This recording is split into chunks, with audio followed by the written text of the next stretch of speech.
Okay, so sometimes, not always, I would want to do frequency separation. First, I want to explain what that is. I'm going to start here by double clicking the background layer and just hitting OK, so it becomes just a regular layer. I do this automatically when I start any kind of a project. I don't want it to be as it is locked by default, so just double click.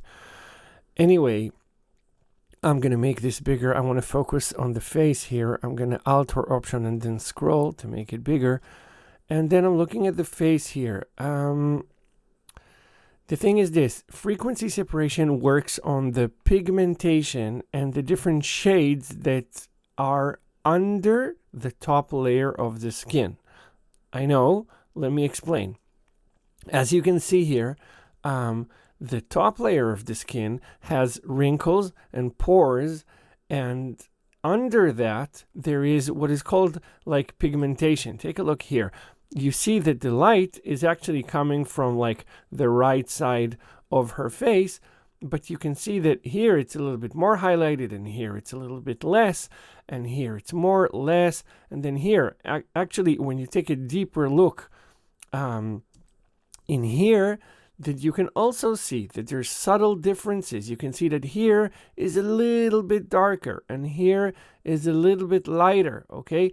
And that's not because I have a super fragmented light that does different effects on her skin. It's because her skin under the top layer has different shades of what is called pigmentation. I'm going to Control or Command 0 to reset the view. And what I want to say is this, like sometimes I do frequency separation to work on the skin and make the skin a lot smoother. Sometimes I don't. It really depends on an artistic choice. Like sometimes I like showing the skin as it is, you know, without touching it because it feels very, very real. But sometimes you want to do frequency separations for different reasons. It could be for a customer that wants you to, you know, smoothen her skin a little bit. And it could be that you're just going to come to a conclusion that it just looks better. So in the actions that I gave you, you have pre-made actions for frequency separation. And to start the actions, I'm going to hit the button here, play to start the actions if you don't see it. So of course you can go here up into Window and look for Actions, or Alt or Option F9. I'm going to open it through here, and then I have my actions here. Now, this is how it's going to look when you start for the first time. You get Actions by Uriel Kramer here. If you don't know how to install, so there's going to be a separate video just to explain to you real quick how to install the actions. I'm going to open up and this little arrow right here opens up all the different actions that I gave you. It's altogether 5 different things, different actions. Frequency separation here is the first and the second one.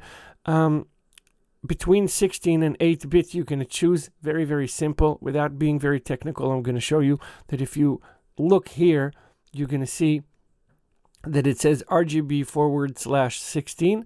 Some photos will appear /8-bit and 16. So if it's 16, you're going to go here and choose frequency separation 16 and then just hit play to start the action.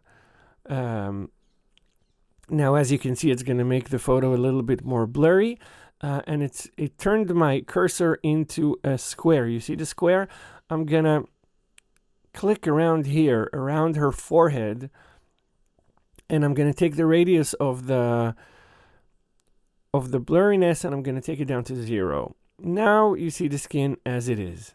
Now the thing is, I want to start cranking up the blurriness until I don't notice anymore the top layer of the skin, but I see only like more of the shades and the highlights that are scattered around behind the top layer of the skin, right? So that's right about here. As you can see, and it might look a little bit weird, but you can see here that there's it's a little bit more highlighted and a bit darker here, a little bit more highlighted here. And with frequency separation, we're going to deal with that. So I'm going to me, this looks pretty much okay. If I go too much, so I won't see the pigmentation anymore, I'm just going to see a surface that looks almost like flat, and I don't want that. And on the other extreme, I don't want that, because that's going to make my eyes focus on the top layer, the wrinkles, the pores. So again, I'm going to start cranking until I see mostly, not the top layer, but mostly I'm going to see the pigmentation and the different shades and the highlights under the top layer of the skin. I'm going to click OK here. And this is what's going to happen. Look, as you can see, there's a new group here that I have to open.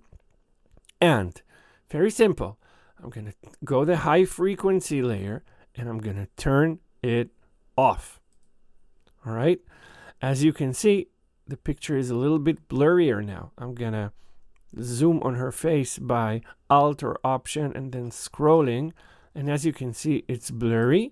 Turning on and off the high frequency we'll just put it back to the way the photo is originally. All right, so when it's off, it's blurry. When it's on, you have the picture looking like it actually kind of should. So I'm going to turn it off now, and I'm going to click to select the lower layer here, which is also named the low frequency.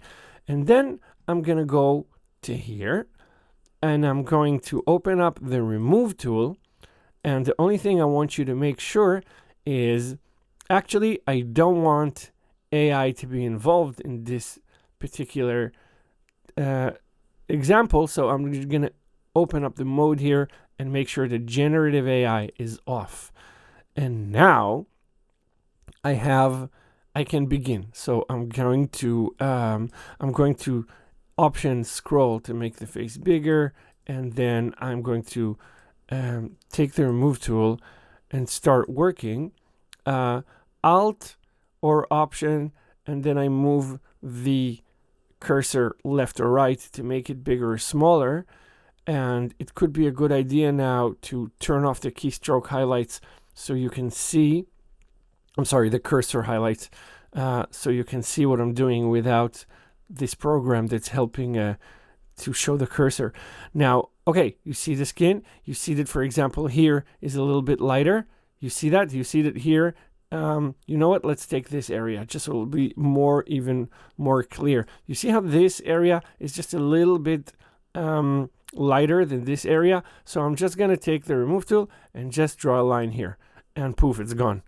Okay, I'm going to Control Z to show you what happened before I did that. You see the highlight here, and Control Shift Z to redo. I'm just going to do that quickly a couple times to make sure that you see the difference. So before, after, before, after, before, after. Okay, now I want to do that in this area too, and I want to do it here.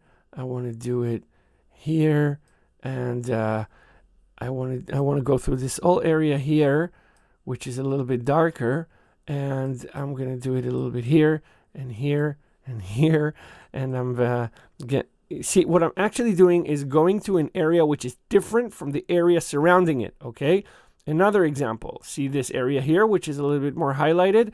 I'm going to make it a little bit bigger, again, Alt or Option, and then drag to the right, and then I'm just going to go through this whole area and see what happens. Look, I'm going to do this, and now the difference, again, I'm gonna undo and redo for you to be able to see it. Undo, redo, undo, redo. See, I'm getting rid of those layers of pigmentation under the skin. I'm gonna do it here a little bit, and here, and as you can see, you have to really look, but you see it's not even. It's not even, so I'm gonna do it here too. And here, now I see this little dark part up here, and it's getting there. It's getting there. Maybe this area here. Okay, looks good enough to me. Okay, so I'm going to turn on, and this is just the forehead. I mean, you can do it all over the skin, but I just want to show you here. I'm going to turn on the high frequency layer again, and you might look and think, hey, nothing happened, but this is what's going to happen now. I am going to turn off the whole group, and that's going to show us how it looked before I did anything, because when this is off, and this is off, right? Because they're a group. So then I'm going to see the layer under it. So I'm turning this off, and look at the forehead while I turn it on and off. Okay, this is after what we did, and this is before. This is after, this is before. I'm going to alt and scroll a little bit to zoom out, and then I'm going to show you again. I'm turning it on, turning it off. Look at that. Okay, so this is what happens when I take care of the deeper parts of the skin, and this is what happens in the forehead. So this is when it's on, this is when it's off, on, off. As you can see, the skin is a lot smoother. I'm going to take a moment here to do it a lot faster and do the whole face for you to be able to see what happens after I do frequency separation for the whole face. So I'll see you in a moment. I'm going to fast forward for you to see the end result.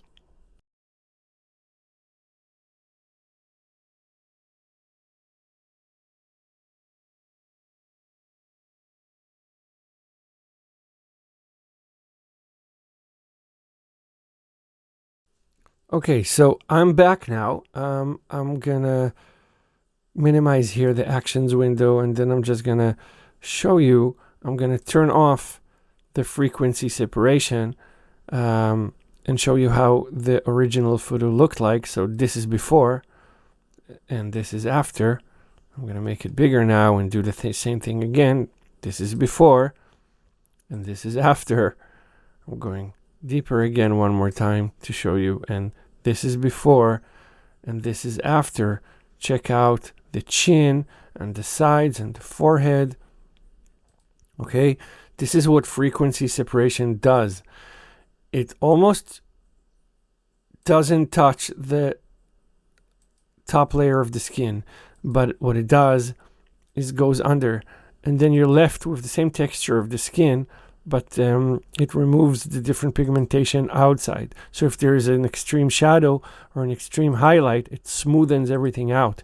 Now you might sometimes think that what you did with the frequency separation is just too much.